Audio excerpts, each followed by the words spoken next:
Hola, buenos días. Bueno, vamos a recordar un poquito los temas que se dieron en la clase pasada, la semana pasada.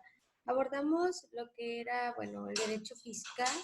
Abordamos que el artículo 31 de la Constitución nos obliga a nosotros como personas que vivimos, nacimos en el territorio mexicano a contribuir con ello. Bien, la unidad número 2 vamos a abordar lo que es el tema de las contribuciones. Mencionábamos que las contribuciones son en el Código Fiscal de la Federación, en el artículo número 2, menciona que son las contribuciones y que son cuatro de ellas, que son los impuestos, aportaciones de seguridad social, contribuciones de mejoras y derechos. También les comentaba que nos vamos a centrar en la parte de lo que son los impuestos, pero de antemano vamos a dar ejemplos de cada uno de ellos. Los impuestos son todo aquello que cobra el gobierno, en este caso para aportación, pero que como tal tiene que afectar o tiene que grabar a todo lo que tiene como un ingreso para cualquier persona. Digo cualquier persona, hablando de persona física o hablando de persona moral, ¿sí? Ahorita vamos a dar, por ejemplo, hay dos tipos de impuestos a nivel federal, que son los más conocidos, que es el impuesto sobre la renta, ICR, impuesto al valor agregado, que es el IVA. ¿Sí? En el caso de las aportaciones de seguridad social encontramos a dos instituciones muy conocidas, que es el IMSS, Instituto Mexicano de Seguro Social, ¿sí?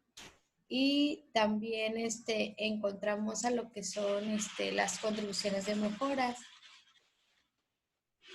Estos son todas las obras que el gobierno realiza precisamente para mejorar, para el uso, por ejemplo, de carreteras, ¿sí? Etcétera. Y los derechos que tienen por el uso de varias actividades en el Estado. Bueno, los impuestos retomamos porque es el tema que vamos a abordar dentro de lo que son las contribuciones.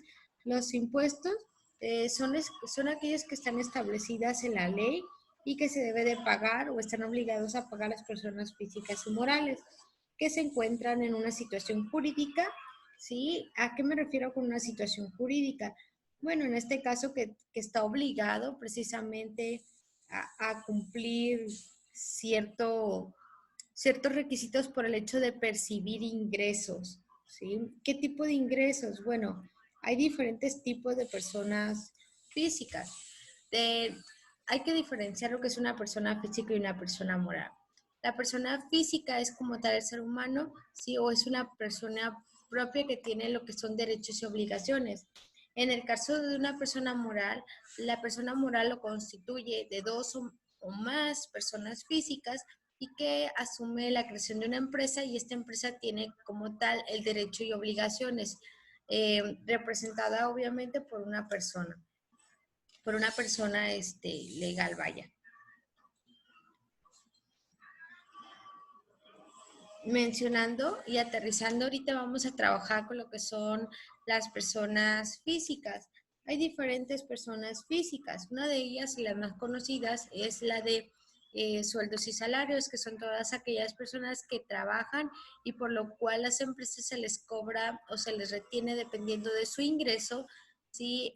Un impuesto sobre la renta que es el ICR, dependiendo, insisto, de lo que perciba se le retiene y a su vez la empresa lo que hace es reportarla a Hacienda. Tenemos también la otra clasificación, que son las personas con actividad empresarial, aquellas que tienen como tal pues un pequeño negocio o establecimiento.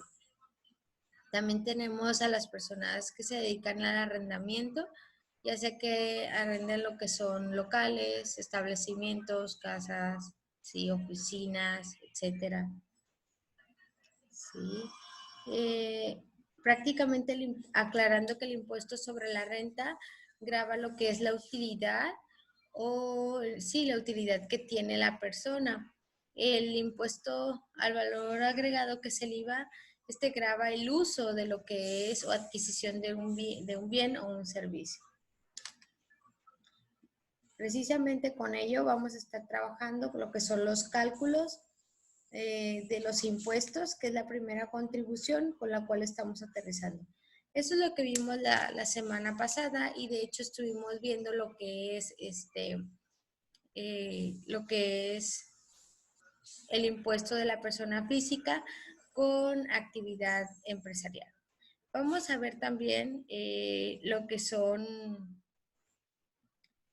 los elementos que integran, ¿sí?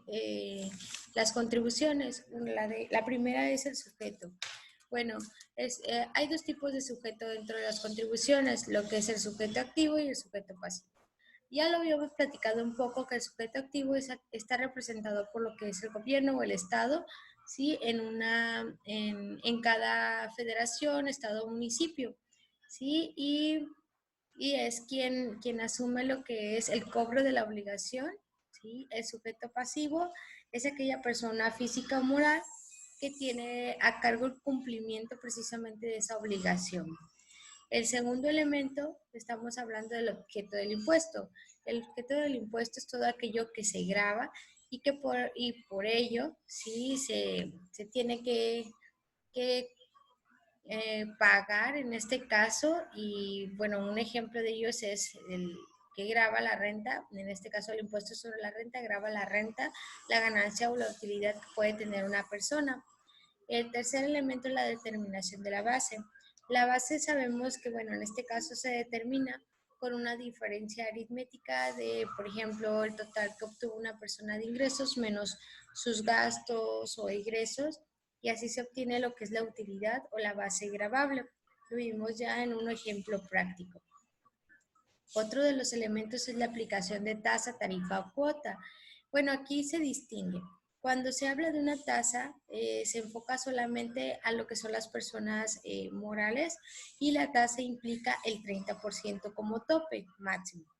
E independientemente de su utilidad, de su ingreso, el tope siempre será el 30% y es para personas morales. En el caso de las personas físicas, se basa en tarifas. Lo vimos en las famosas tablas y tarifas que ya se les hizo llegar y que hay unas tablas exclusivas para cada mes, para tipo de cobro, ya sea mensual, bimestral, trimestral, anual y por mes. Las tarifas para las personas físicas, el tope es el 35% y va a depender, en este caso, el porcentaje dependiendo del ingreso. ¿Sí? Ya lo vimos ahí, que hay dos rangos, por ejemplo, límite inferior y superior, que va a depender. Esa es la aplicación de la tasa. El quinto, que es la forma medio o fecha de pago. La fecha de pago o presentación de declaraciones independientemente de personas físicas o morales se presentan a más tardar el día 17 del siguiente mes.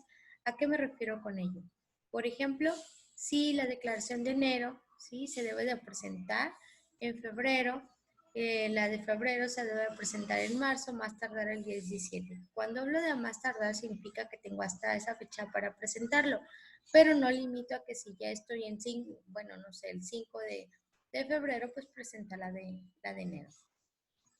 La forma o el medio, bueno, en este caso la forma, se establece que se debe de definir, por ejemplo, cómo la voy a pagar. Por ejemplo, cheque, por ejemplo, transferencia, efectivo. El medio es la misma, bueno, cómo lo voy a ejercer. A eso se refiere con la forma, medio, fecha de pago, ¿sí? No sé si tengan alguna duda, eso lo vamos a estar abordando en clase.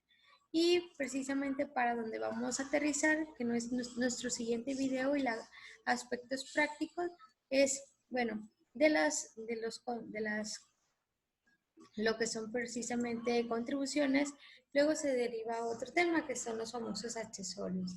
Los accesorios son considerados como recargos o las sanciones que en este caso el fisco, representado por el gobierno, o los gastos de ejecución que ellos emiten por el incumplimiento a tiempo o en forma de esas contribuciones. En este caso voy a aterrizar en la primera, que es el impuesto.